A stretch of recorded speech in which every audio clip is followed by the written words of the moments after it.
للذين يؤلون من نسائهم تربص 4 أشهر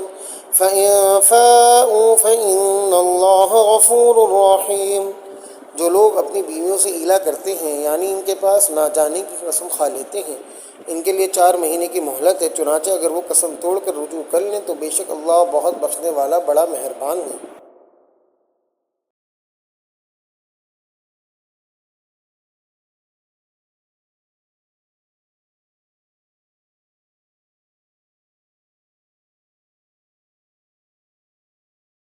تشریح عربوں میں یہ ظالمانہ طریقہ رائج تھا کہ وہ یہ قسم کھا بیٹھتے تھے کہ اپنی بیوی کے پاس نہیں جائیں گے۔ نتیجہ یہ کہ بیوی غیر معین مدت تک لٹکی رہتی تھی، نہ اسے بیوی جیسے حقوق ملتے تھے اور نہ وہ کہیں اور شادی کر سکتی تھی۔ ایسی قسم کو ایلا کہا جاتا ہے۔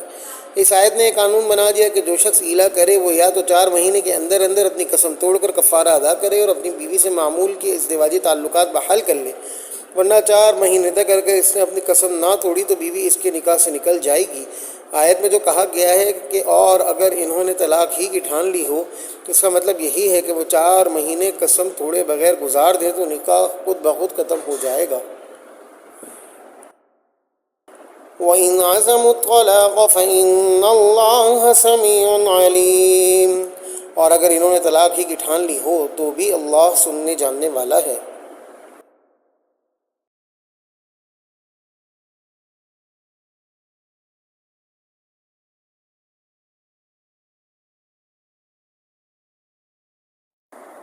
وَالْمُطَلَّقَاتُ يَتَرَبَّصْنَ بِأَنفُسِهِنَّ 3 قُرُوءٍ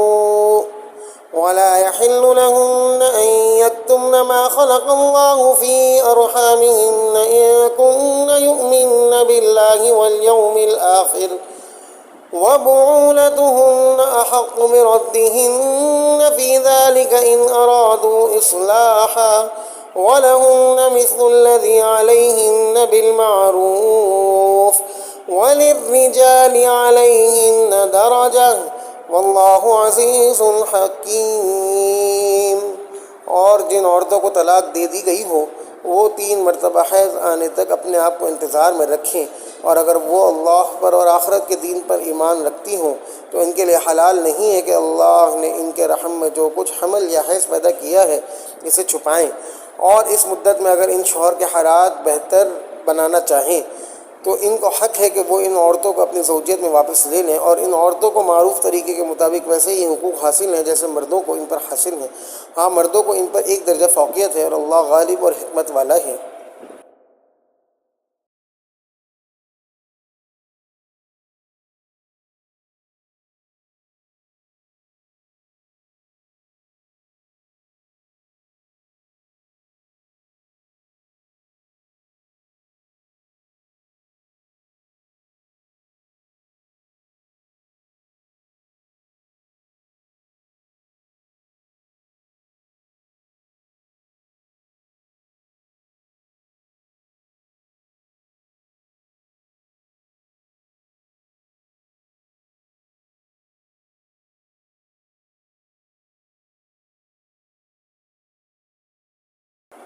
یہ متعلقہ عورتوں کی عدت کا بیان ہے، یعنی طلاق کے بعد انہیں 3 مرتبہ ایام ماہواری پورے ہونے تک عدت گزارنی ہوگی، اس کے بعد وہ کہیں اور نکاح کر سکیں گی، لیکن سورہ احزاب میں واضح کر دیا گیا ہے کہ عدت گزارنا اسی وقت واجب ہے جب میاں بیوی کے درمیان خلوت ہو چکی ہو، اور اگر اس سے پہلے ہی طلاق ہو گئی تو عدت واجب نہیں۔ نیز سورہ طلاق میں یہ بتایا گیا ہے کہ جن عورتوں کا حیض ہمیشہ کے لیے بند ہو گیا ہو یا ابھی آنا شروع نہ ہوا ہو ان کی عدت 3 مہینے ہیں، اور اگر عورت حاملہ ہو تو اس کی عدت بچے کی پیدائش پر ختم ہو جائے گی۔ جاہلیت کے دور میں عورت کا کوئی حق تسلیم نہیں کیا جاتا تھا۔ اس آیت نے بتایا کہ شوہر اور بیوی کے حقوق ایک دوسرے کے برابر ہیں، البتہ اتنا ضرور ہے کہ زندگی کے سفر میں اللہ تعالیٰ نے مرد کو امیر اور نگران بنایا ہے، جیسا کہ قرآن کریم نے سورہ نساء میں واضح فرمایا۔ اس لحاظ سے ایک کو 1 درجہ فوقیت حاصل ہے۔ الطلاق مرتان فإمساك بمعروف أو تسريح بإحسان ولا يحل لكم أن تأخذوا مما آتيتموهن شيئا إلا أن يخافا ألا يقيما حدود الله فإن خفتم ألا يقيما حدود الله فلا جناح عليهما فيما افتدت به تلك حدود الله فلا تعتدوها ومن يتعد حدود الله فأولئك هم الظالمون۔ طلاق زیادہ سے زیادہ 2 بار ہونی چاہیے۔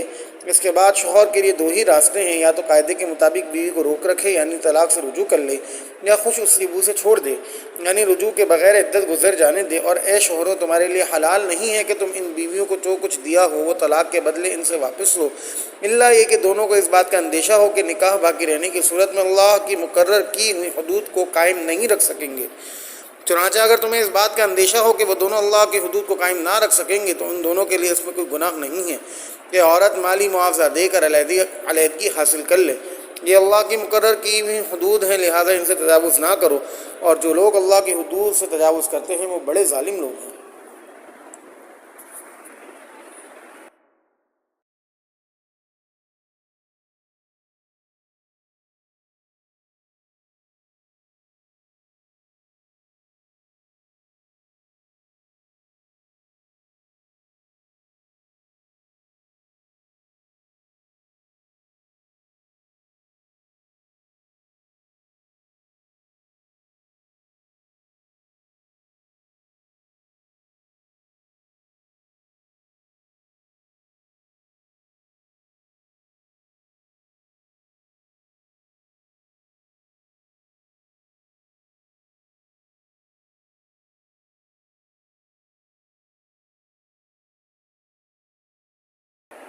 اس آیت نے ایک ہدایت تو یہ دی ہے کہ اگر طلاق دینی ہی پڑ جائے تو زیادہ سے زیادہ 2 طلاقیں دینی چاہیے، کیونکہ اس طرح میاں بیوی کے درمیان تعلقات بحال ہونے کا امکان رہتا ہے۔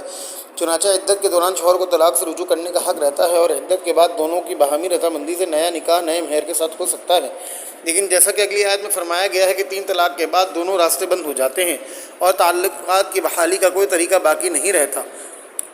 دوسری ہدایت یہ دی گئی ہے کہ شوہر طلاق سے رجوع کا فیصلہ کرے یا علیحدگی کا، دونوں صورتوں میں معاملات خوش اسلوبی سے طے کرنے چاہیے۔ عام حالات میں شوہر کے لیے حلال نہیں ہے کہ وہ طلاق کے بدلے مہر واپس کرنے یا معاف کرنے کا مطالبہ کرے۔ ہاں، اگر طلاق کا مطالبہ عورت کی طرف سے ہو اور شوہر کی کسی زیادتی کے بغیر ہو، مثلاً بیوی شوہر کو پسند نہ کرتی ہو اور اس بنا پر دونوں کو یہ اندیشہ ہو کہ وہ خوشگواری کے ساتھ نکاح کے حقوق ادا نہ کر سکیں گے، تو اس صورت میں جائز قرار دے دیا گیا ہے کہ عورت مالی معاوضے کے طور پر مہر یا اس کا کچھ حصہ واپس کر دے، یا اگر اس وقت تک وصول نہ کیا ہو تو معاف کر دے۔ فإن طلقها فلا تحل له من بعد حتى تنكح زوجا غيره فإن طلقها فلا جناح عليهما أن يتراجعا إن ظنا أن يقيما حدود الله وتلك حدود الله يبينها لقوم يعلمون۔ پھر اگر شوہر تیسری طلاق دے دے تو مطلقہ عورت اس کے لیے اس وقت تک حلال نہیں ہوگی جب تک وہ کسی اور شوہر سے نکاح نہ کرے۔ ہاں، اگر وہ دوسرا شوہر بھی اسے طلاق دے دے تو ان دونوں پر کوئی گناہ نہیں کہ وہ ایک دوسرے کے پاس نیا نکاح کر کے دوبارہ واپس آ جائیں، بشرطیہ کہ انہیں غالب گمان ہو کہ اب وہ اللہ کی حدود قائم رکھیں گے، اور یہ سب اللہ کی حدود ہیں جو ان لوگوں کے لیے واضح کر رہا ہے جو سمجھ رکھتے ہوں۔